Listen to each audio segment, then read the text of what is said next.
ไปแอวก้อยต้งบัวตองลองแวะมาสักกำงามล้ำชาติล้านนาป่าไม้กล้วยไม้งามตามาเนอมาแอวมาก้อยเจิญเนอเจิญมาเจิญแอวเมืองเหนือบ้านเฮายามเจ้ายามแลงม่วนใจก็ว่าจะได้ชื่นใจเมืองงามเจิญกุกผู้กุกคนจะคนเมืองบนก็ว่าเมืองกรุงตียุ่งรุงรังหัวใจมาแอวผ่อนคลายมาแอวเมืองเหนือแอวหดน้ำดำหัวประเพณีปีใหม่เมืองแดนดอกเรื่องไกลงามน้ำใจหาในมาเทียบเคียงยังบ่เสียงของดียังมีมากหลายบ่ได้เอ่ยกำเฉพาะของกินก็จาดลำกำปีอ้ายจะลันเพิ่นก็ยังเคยจวนจิม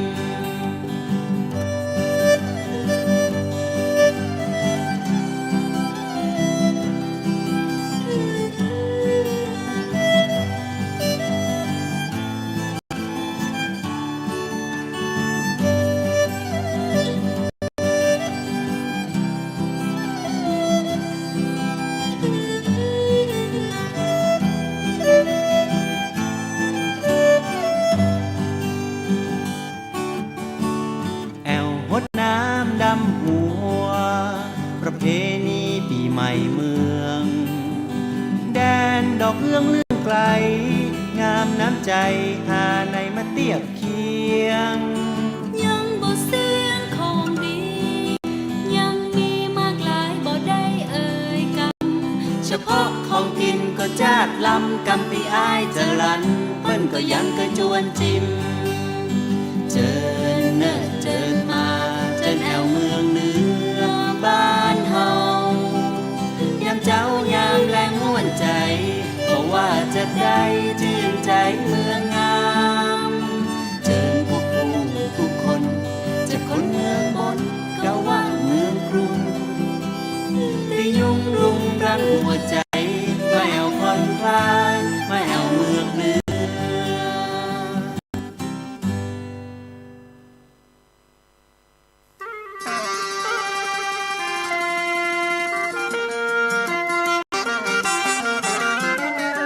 สวัสดีครับผู้ฟังตั้งที่ฮักทั้งหลายมาป้ากับรายการ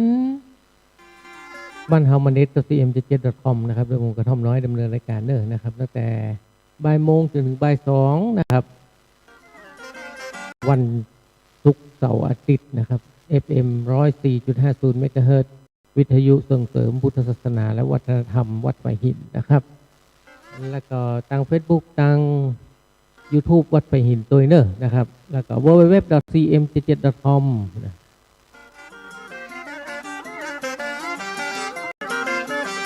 วันนี้ปะกันในวันเสาร์เนาะนะครับวันนี้วันเสาร์ที่21นะครับเดือนมีนาคม2569นะครับขึ้น3ค่ำเดือน7เหนือนะวันนี้เป็นวันเสียเนอนะครับวันเสียประจำเดือนนะครับถ้าเป็นเดือน7ก็เสียวันพัดวันเสาร์อีกเนาะทำมันเฮาเปิดกระถือกันนะครับวันนี้วันเสียด้วยเปิ่นมาดีทำบุญเนาะโอ้ไม่ใช่ทำบุญแต่มาดีไอ้คนห้องว่าอัน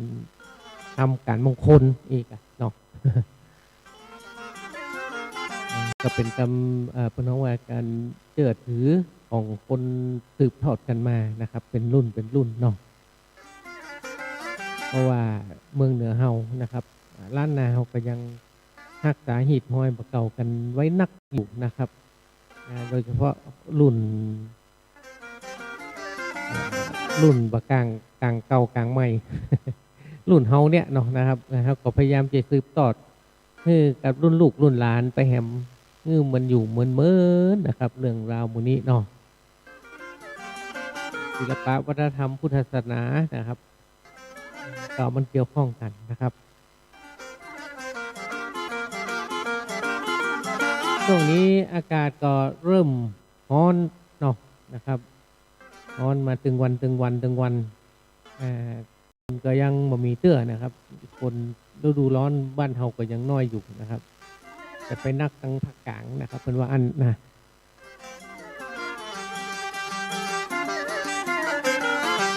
แต่เมื่อคืนก็ยังเย็นอยู่เนอะนะครับเมื่อคืนนี่ก็ยังเย็นอยู่นะอากาศก็เป็นช่วงที่ช่วงเมื่อวันร้อนนะครับเมื่อคืนก็ยังมีเย็นอยู่นะโดยเฉพาะที่ตามป่าตามเขาหรือว่าตามที่มีต้นไม้นักๆเนาะที่M77นี่เหมือนกันนะครับต้นไม้มันนักก็เมื่อคืนนี่ก็ยังเย็นอยู่นะครับเมื่อคืนมาเจ้านี่นะ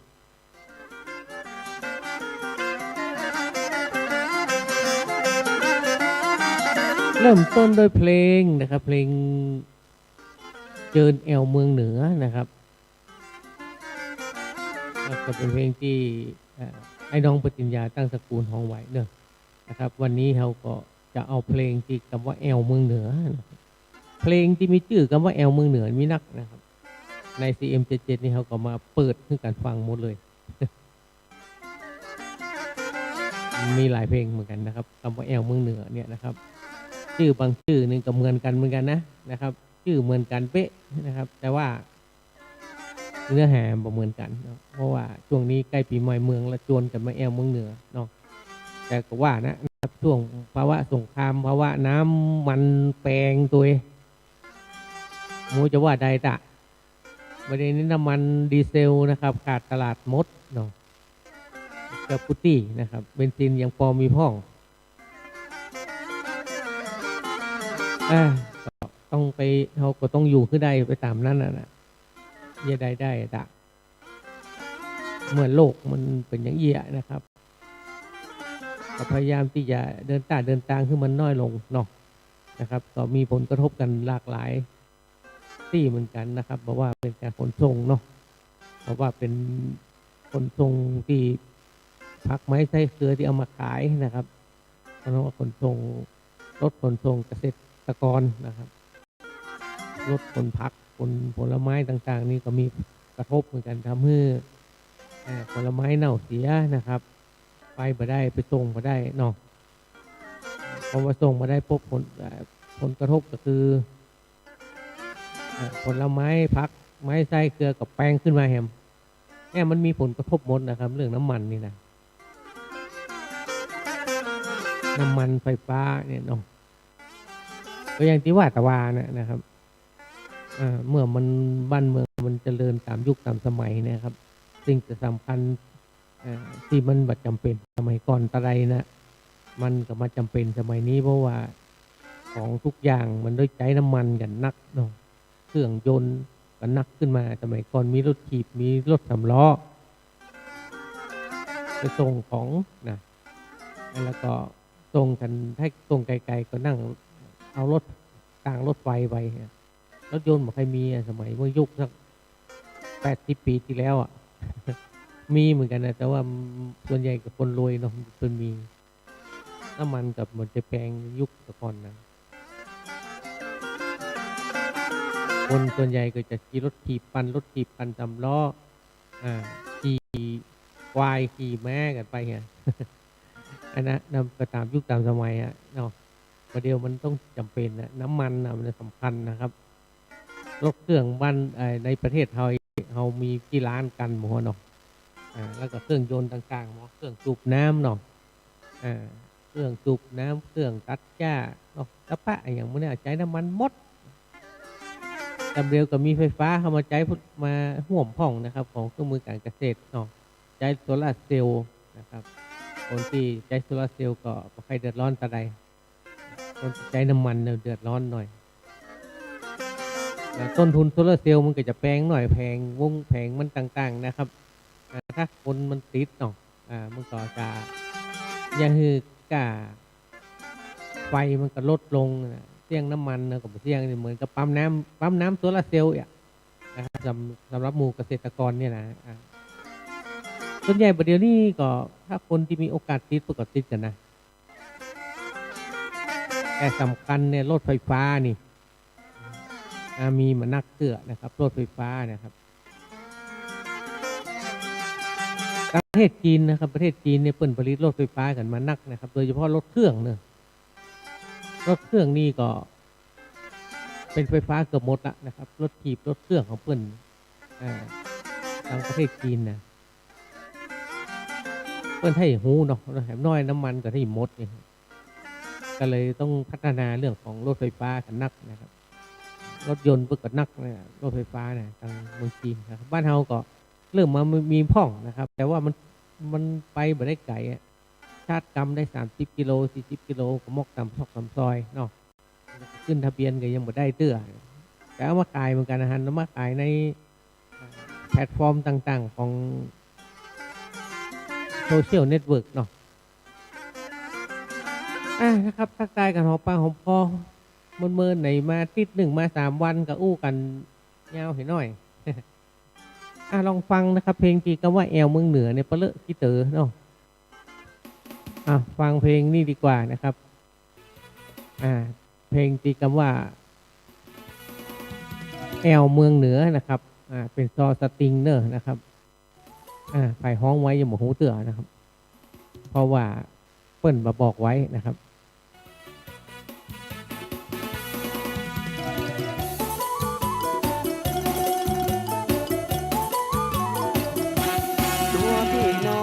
ไปเอวต่อแหมให้น้องมาแหมเคียงข้างม่วนลำ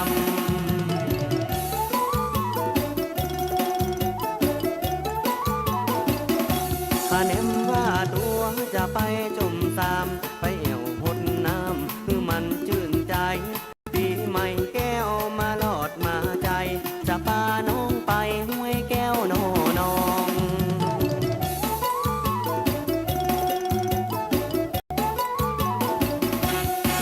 ใจเย็นเสียงดังจ้องจ้องจะไปตัวน้องแต่นารวดไปไว้สาผู้บาเจ้าคายกมือวันตาน้องตา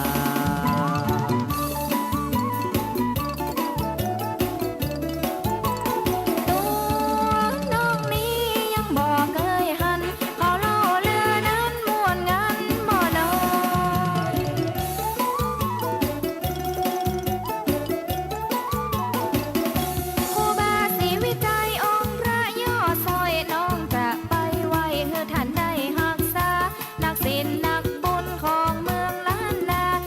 เป็นครูบาสร้างตานสายนี้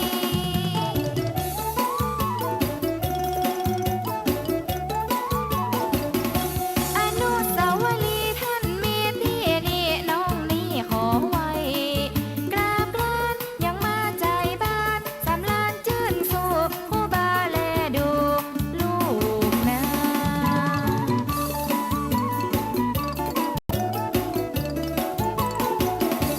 เย็นใส่ลำน้ำตกจากผาห้วยแก้วนี้นางามตาน้อง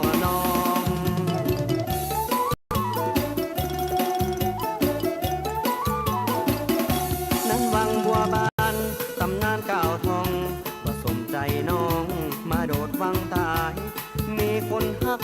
บ่สมใจนายเลยฆ่าตัวตายที่วังแห่งนี้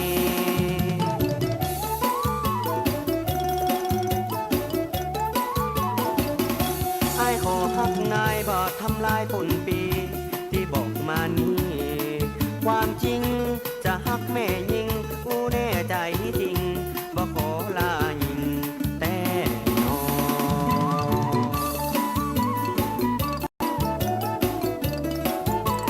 ทางน้ำตกหยาดยอดเย็นใจแล้วพาน้องไปบนดอยลูกนั้น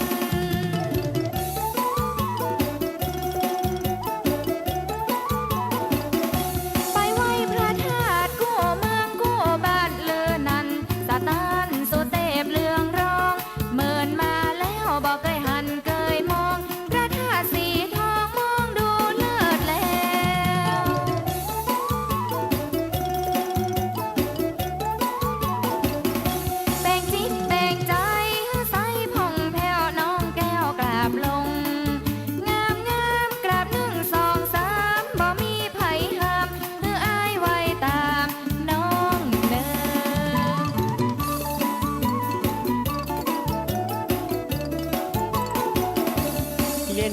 ล้ำสุเทพเขาเขียวป้าน้องเดินเตียวเหลียวดูหมอกหอม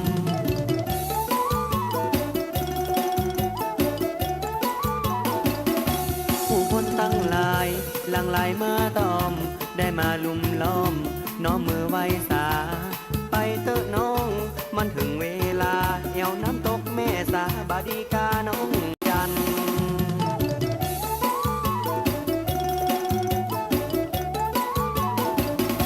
อำเภอแม่ริมต่างยาวบ่อสันไปถึงตีหันงามดี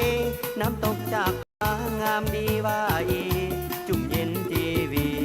แต่นอ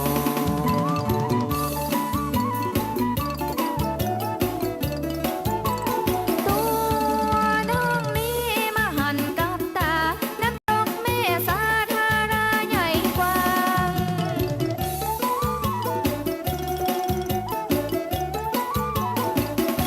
ก็มูก็หวานเสียงขานเจ้ยจอยแต่งตัวเรียบร้อยเขาอูกำยองสนุกม่วนล้ำเป็นตีหน้ามองล้วนเป็นคนยองบ้านนี้เมืองนี้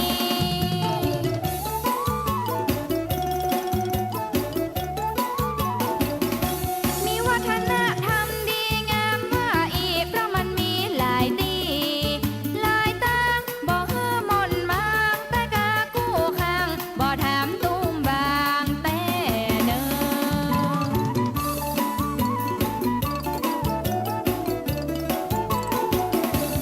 จวนเอาน้องยอดมอนตายใจ จะจวนน้องไป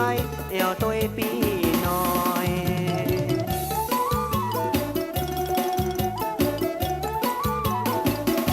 แป่งจิตแป่งใจเพื่อใส่เป่งปล่อยกันนี่กาน้องน้อยก้อยจัดก้อยแจงไปบ่อสร้างอำเภอสันกำแพงไปพอจ้องแดงเปิ้นแปงที่บ่อสร้าง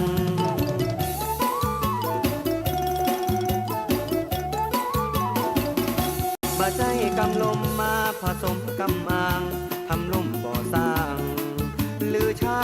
ทำด้วยกระดาษสาแต่นาน้องลาไปพอเตอะนาน้องเอ่ย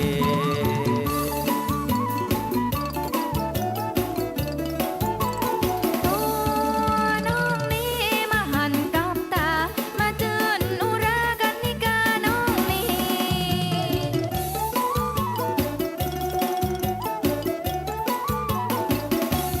สันกำแพงก็แยกง่ายตัวน้องนี้มาหันกับตาต่อจากนี้ปีไปแอวในหาเป็นดีใครจ้าตัวอ้ายพี่น้อย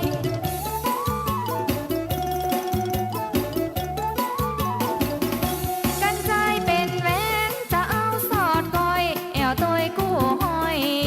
มวนดีน้องเป็นสาวจีบอกเคยมาที่นี่สดสวยงามดีปีหน้า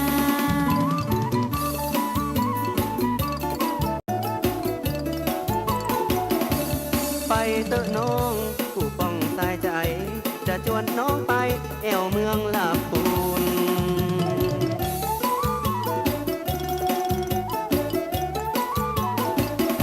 เมืองจามเทวีของดีสุขลุนน้องจ้างเคยกุนเคยแอวก็หา วัดหลวงลาปูนมีพระธาตุงามตาเข้าไปไหว้สาวันตากลับนอง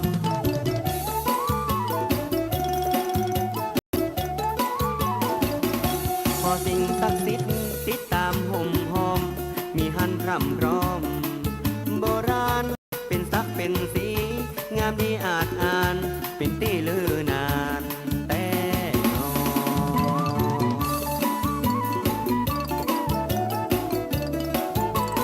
เมืองละปูนนี้เย็นดีสดใสเป็นเมืองลำไยน้องนายชื่นชม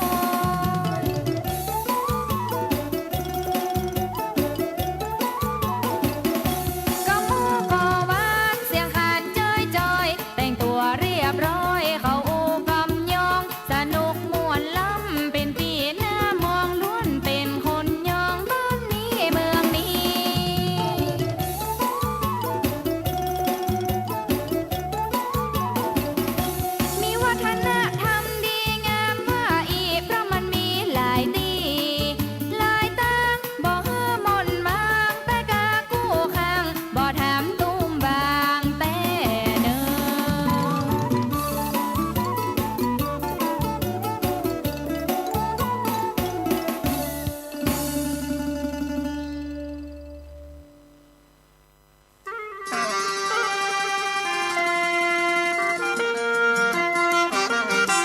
ผ่านไปแล้วนะครับเพลงที่มีคำว่าแอวเมืองเหนือนะครับเพลงที่ชื่อว่าแอวเมืองเหนือนะครับเป็นเพลงซอสตริงนะครับทำนองพันลออยู่ในอัลบั้มซอสตริงชุดแอวเมืองเหนือแต่บอกว่าคนห้องนะครับในนะครับใน CM77 ส่วนใหญ่มันจะเป็นเพลงที่เก่าๆเนาะนะครับเปิ้นอัดไปในยุคไหนละมัวนะครับน่าจะประจำกว่า30-40 ปีนะครับบางทีก็ใส่คนห้องไว้บางทีก็ไม่ได้ใส่คนห้องเนาะก็ต้องขอสุมาอภัยตัวแล้วกันเนอะ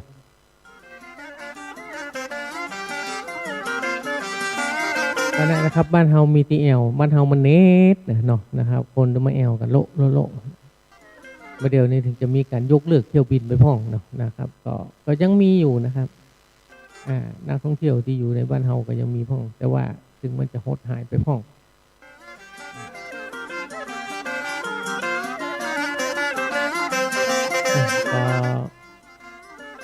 มาพูดถึงเรื่องของสุภาษิตล้านนานะครับเป็นคำสอนของคนเฒ่าบักเก่าเนาะคนบักเก่าเพิ่นสอน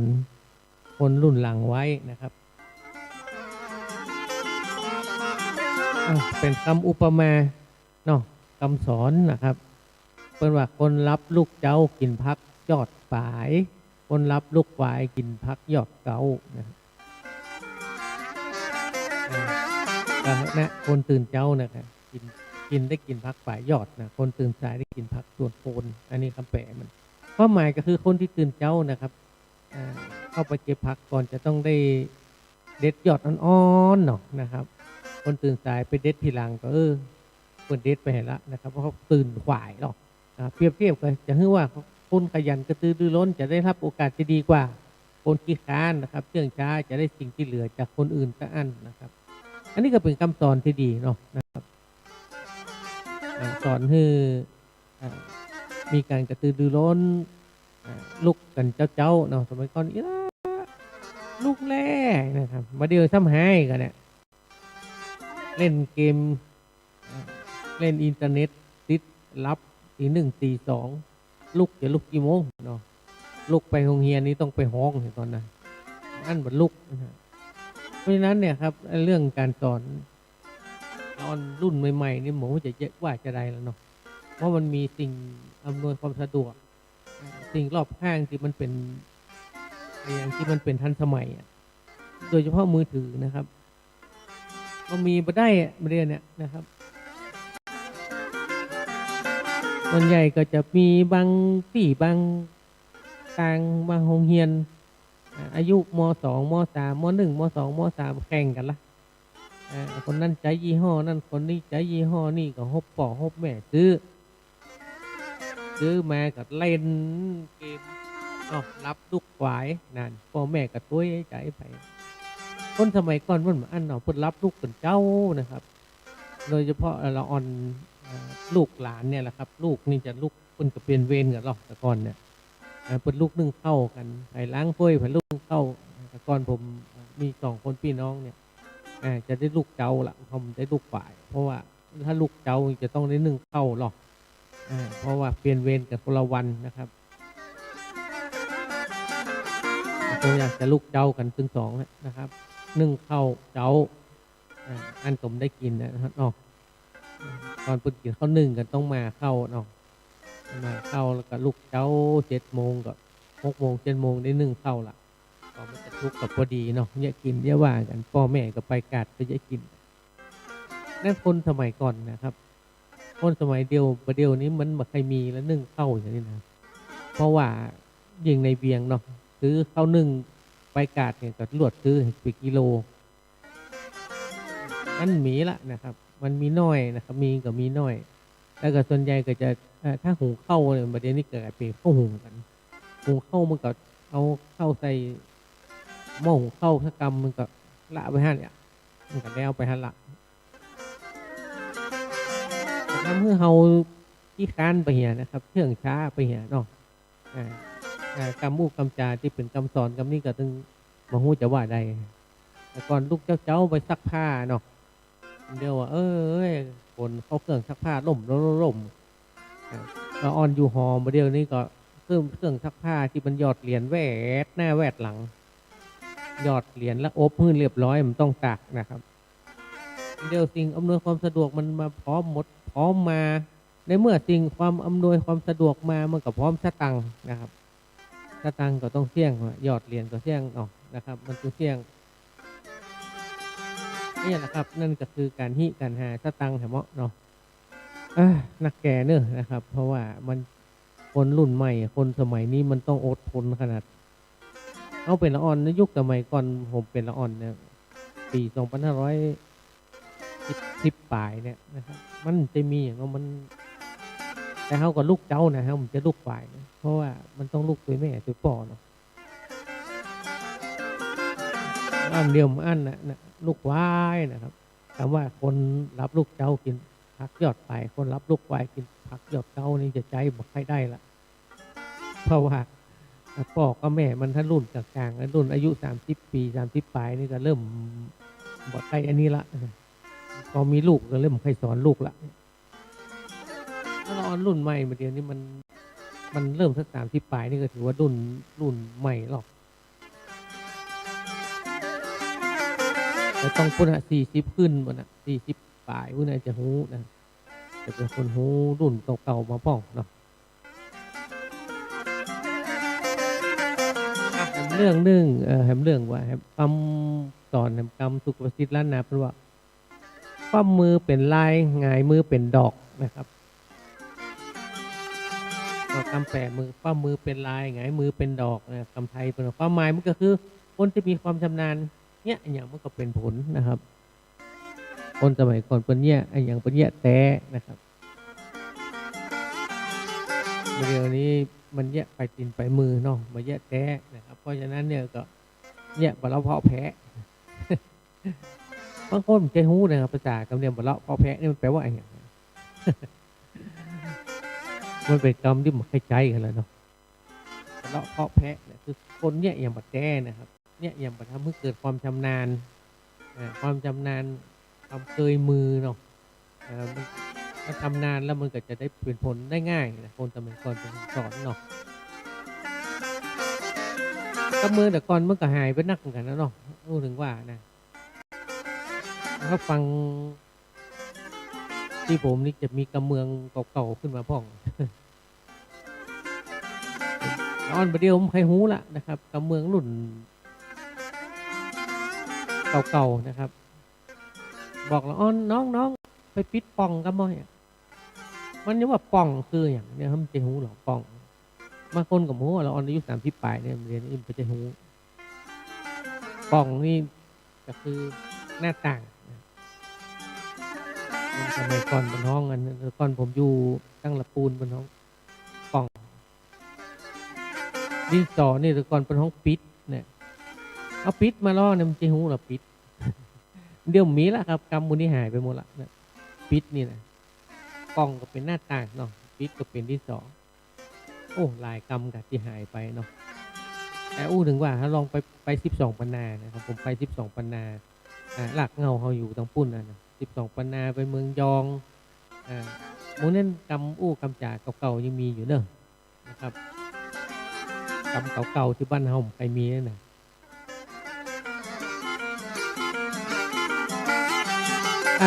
กำหนึ่งนะครับเป็นว่างาจ้างฮักขำเด็กนะครับรับเด็กกับบอเสียการว่างาช้างหักพาศึกรับดึกก็ไม่เสียงานหมายถึงว่าสิ่งของหรือเวลาที่สูญเสียไปแต่ก่อให้เกิดประโยชน์นะครับ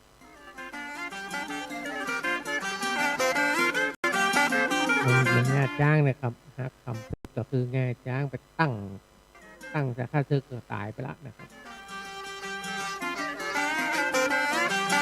ก็ยังได้ประโยชน์อยู่นะครับเสียประโยชน์อะไรอย่างนะครับแล้วคำหนึ่งครับงูจะคบเล่นหาค้อนเพื่อฮุกกิงน้ำปิงปอแห้งงูจะคบหล่นหาค้อนนะครับเพื่อน้ำปิงเพื่อฮุกกิงน้ำปิงปอแห้งอันนี้ก็เหมือนกันนะครับมันมีความระมัดระวังหรือการเตรียมการไว้ก่อนนะครับว่าจะฮุกซึกตัวก็ หรือคึดได้ก็สายเสียแล้วนะครับเสือฮู้กิงน้ำปิงโปแห้งนี่คนได้ใจนักแกมกันว่างูจะครบหล่นหาคอนอันนี้เปิ้นก็ต่อกันนะครับ งูจะครบหล่นหาคอนเพื่อน้ำพิงเพื่อฮู้กิงน้ำปิงโปแห้งอันนี้มันเหมือนกันนะครับก็เป็นคำสุภาษิตล้านนานะครับที่สอนคนตะก่อนเปิ้นสอนเนาะไว้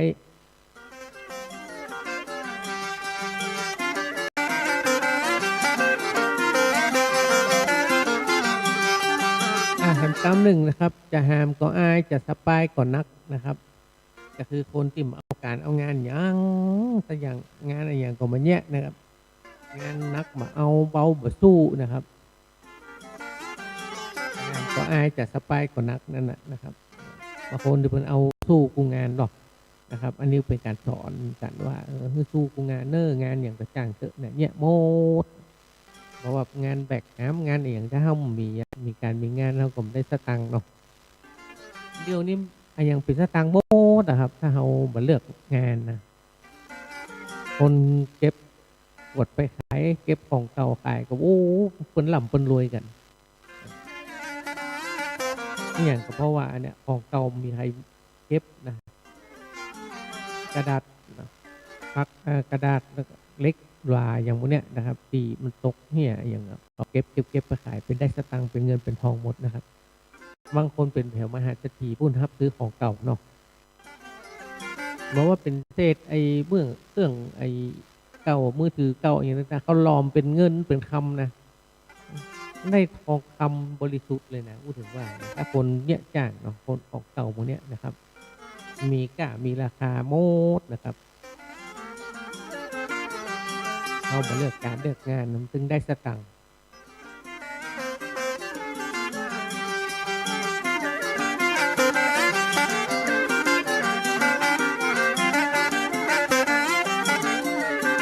เหมือนกันคำหนึ่งนะครับก็คือจำลงน้ำก็ว่าตัวฟูจำจกหูก็ว่าแขนสั้นนะครับอันนี้เหมือนกันนะที่คนมาเอาการเอางานเนี่ยอย่างก็มีข้ออ้างไปเหตุกะโอ้โหอ้างไปสปะเลยจำลงน้ำก็ว่าตัวฟูจำจกหูก็ว่าแขนมันสั้นนะเนี่ยนะครับ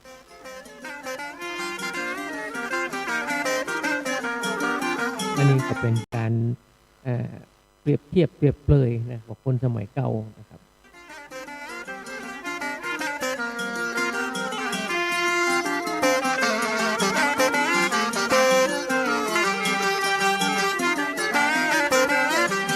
คำหนึ่งครับคำว่าจอมเวทเลี้ยงแขกนะครับ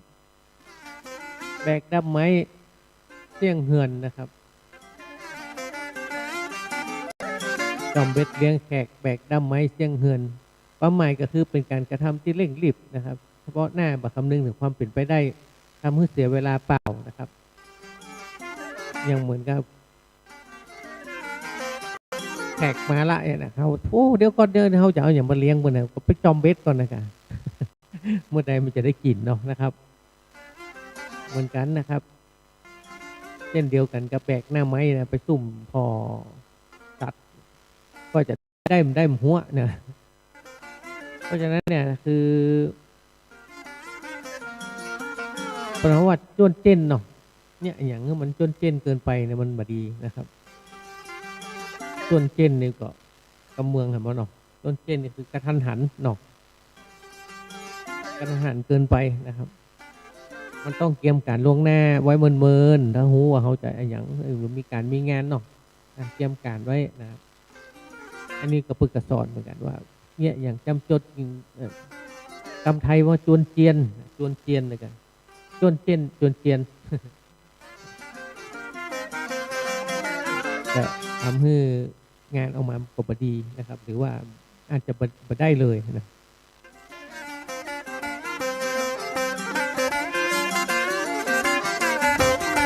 คำหนึ่งนะครับคนว่าน้ำเต็มต้นมันตึงสวยดัง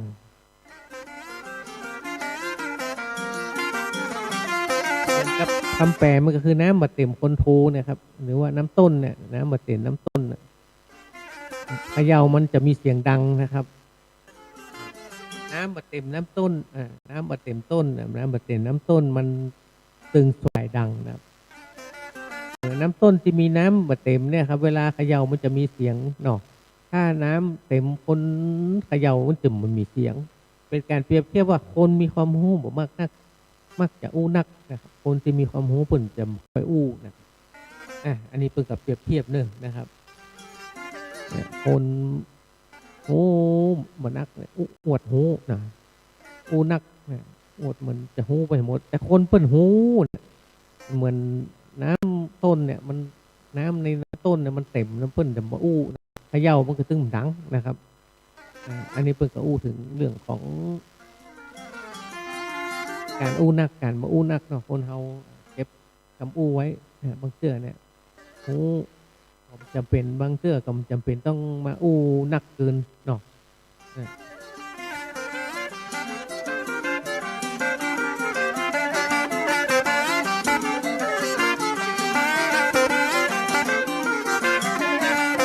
คำนึงครับน้ำเย็นป่าค้อนน้ำเย็นป่าค้อนน้ำฮ้อนป่าหนีก็นับเหมือนว่าบริเวณไหนน้ำเย็นป่าจะกระจุกตัวอยู่เนาะถ้าเวลาน้ำฮ้อนป่าจะว่ายหนีนะครับเปรียบได้กับที่ไหนมีความสงบสุขผู้คนจิตใจดีเป็นมิตรกับใครก็อยากไปอยู่ที่ไหนบุคคลใดอยู่ใกล้ตัวแล้วบ่สงบสุขบ่สบายใจก็บ่มีใครอยากอยู่ตัวนะครับอันนี้ก็เปรียบเทียบจะดีเลยนะครับเนาะขณะที่ไหนมันเดือดมันร้อนโอ้ไผกระตึ้มใครมานะที่ไหนมันสงบสุขมันเย็นมันสบายเนาะอยู่แล้วกับผู้คนจิตใจดีนะครับคนก็จะมาซุ่มกันมาแอวหากันนะ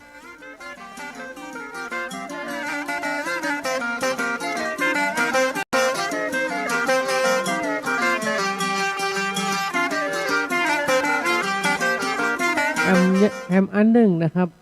หน่วยนักจริงหน่วยนักจริงนะกำคืดยิ่งนักใจนะครับหน่วยนักจริงกำคืดยิ่งนักใจก็เหมือนกันไม้นะครับไม้ที่มีหน่วยนักนะครับมันจะฮับจริงเมื่อกี้ฮับน้ำหนักนะครับเหมือนความคิดของคนเหมือนกันนะยิ่งคืดนักยิ่งนักใจเปรียบได้กับคนเฮาเนาะถ้าแบบปล่อยวางนะครับหรือปรงหื้อตกก็จะแบกความทุกข์ไว้นะครับนี่เหมือนกันนะครับเหมือนกันกับปล่อยวางเนี่ยแหละครับการสวะเนี่ยสวะวางก็คือสวะสวะมันบริกรรมมันกรรมมันก็นักอะไรเนาะเหมือนกับเขามีก้อนหินนะเขาสวะกับมันไปเหี้ยนะครับมันนักเนี่ยมันก็ขึ้นของเขาเหมือนกัน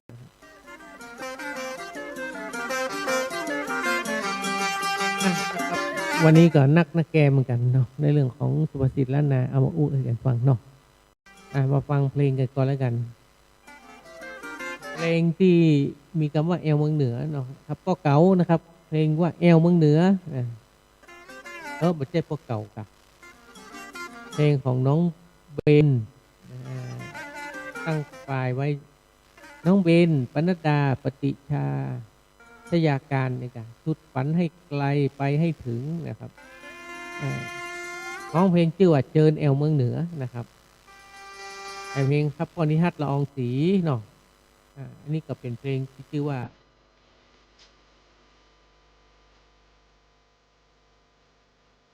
แอวเมืองเหนือนะครับโจรแอวเมืองเหนือและเพลงครับแอวเมืองเหนือนะครับของ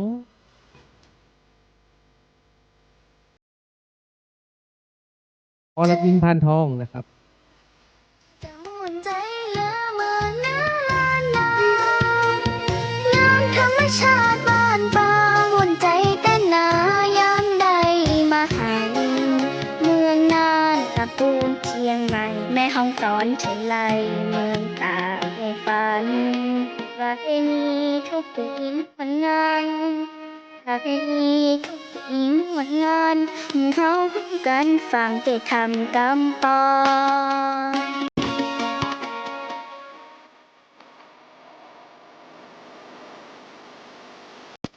เดินไปแอวลำปางนครเขลังลำปางบ้านเฮา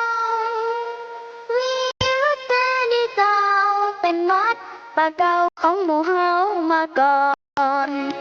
วัดลำปางหลวงเด่นเป็นที่ห้องเย็นแห่งคาถากรรมสอนประคำตะวันร้อนร้อนคำตะวันร้อนร้อนนั่งรถมาจรเวทนครไปมา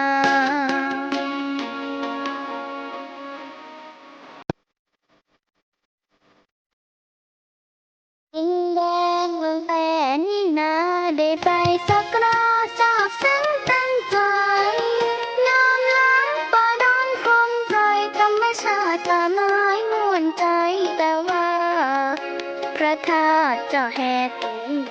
เป็นที่องค์หญิงแห่งข้าการเป็นนาท่านนางคอยขึ้นชื่อลือจา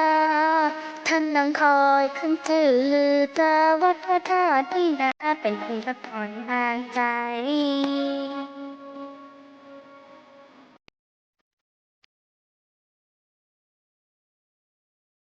เจอไปแอวเทียงหายก็คุณไม่ร้ายก็มากมากหายน้อยตรงพระธาตุกองตองเป็นกูบ้านเมืองเฮาเจ้าลานนาไทยทำบุญทำปานทำดีเป็นที่คงยิงเดินพักผ่อนหย่อนใจ ทุกท่านทั่วฟ้าเมืองไทย ทุกท่านทั่วฟ้าเมืองไทย ขอเชิญท่านไป แอวเมืองเหนือ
หมู่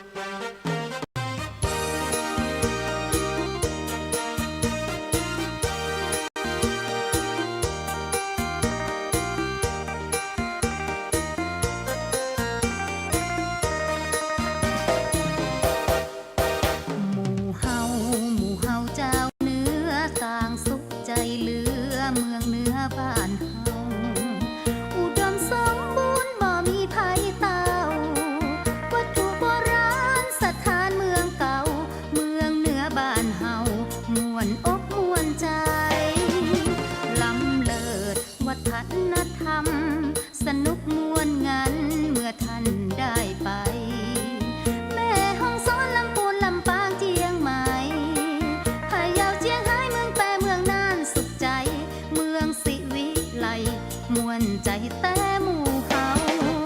ประเพณีดั้งเดิมมานานดำหัวสงกรานต์ส่งน้ำพระธาตุเมืองเก่าแอวปอยหลวงกระทินผ้าป่าช่วยกันพัฒนาบ้านเมืองของเฮาสุขได้บ่มีภัยเต่ามาแอวเมืองเหนือสุขเหลือแต่เจ้าเมืองเหนือบ้านเฮามวนอกมวนใจหมู่เฮา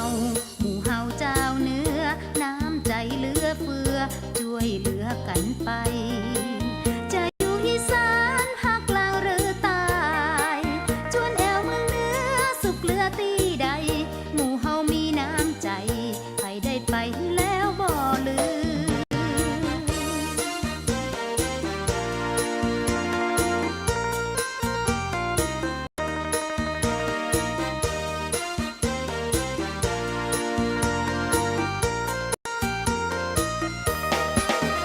ประเพณีดั้งเดิมมานานดำหัวสงกรานต์ส่งน้ำพระธาตุเมืองเก่าแอวปอยหลวงกระทินผ้าป่าช่วยกันพัฒนาบ้านเมืองของเฮาสุขได้บ่มีภัยเต่ามาแอวเมืองเหนือสุขเหลือแต่เจ้าเมืองเหนือบ้านเฮามวนอกมวนใจหมู่เฮาหมู่เฮาเจ้าเนื้อน้ำใจเหลือเฟือช่วยเหลือกันไปจะอยู่อีสานภาคกลางหรือใต้จวนแอวเมืองเหนือสุขเหลือตีใดหมู่เฮามีน้ำใจใครได้ไปแล้วบ่ลืม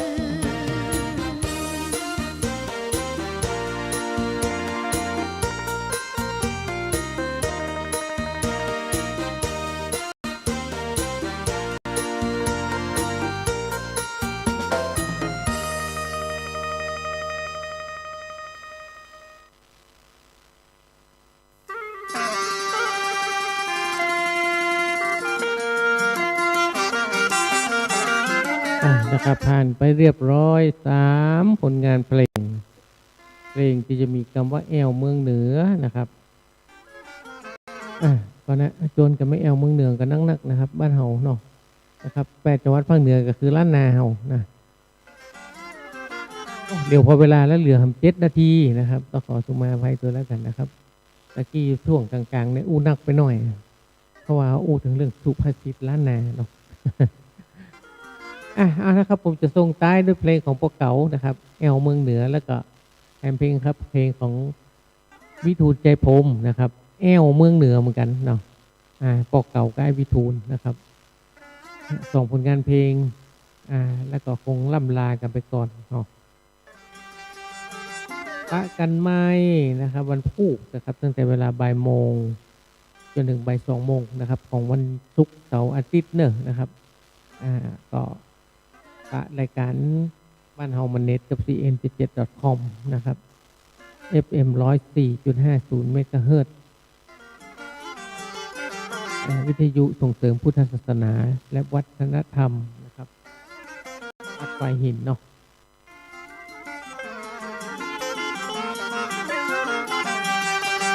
โชคดีมีใจเป็นของผู้ท่านครับปะกันใหม่วันพุธครับสวัสดีครับ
เมืองสีแควชมแห่มังกรเชิญไปพักผ่อนเมืองพิจิตรเมืองชาละวันชะบูรณ์มาคำหวานน้ำตกคลองลานกำแพงเพชรนั้นหากใครได้ไปพลันต่างสุขสันต์ชื่นตาชื่นใจไปแอวเมืองเหนือไปสุดใจจริง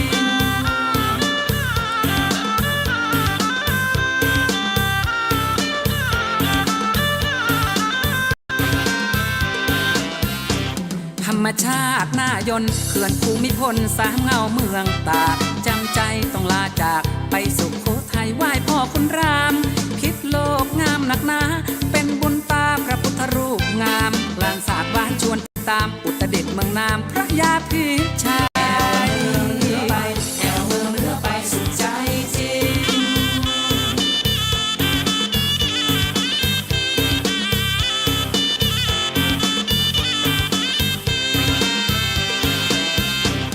ไปเมืองพระลอเมืองแปะนันน้อมอหอมเลอชื่อ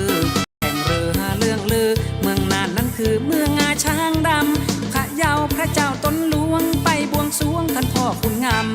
เจียงไฮ้เหนือสุดสยามชายแดนสามพื้นดินพื้นใหญ่ไปแอวเมืองเหนือไปสุดใจจริง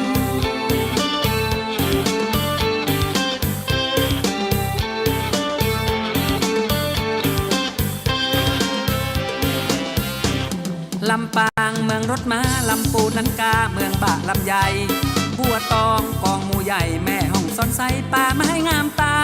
โดยสุเทพสูงเป็นสีประเพณีสง่าบุพชาติล้วนงามตานามล้ำค่านครเชียงใหม่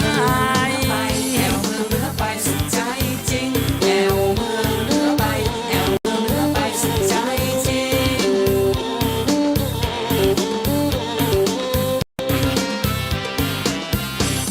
ลำปางเมืองรถม้าลำปูนันกาเมืองบะลำไยบัวตองกองหมู่ใหญ่แม่ห้องซ่อนไซป่าไม้งามตาโดยสุเทพสูงเป็นสีประเพณีเป็นสง่าบุพชาติ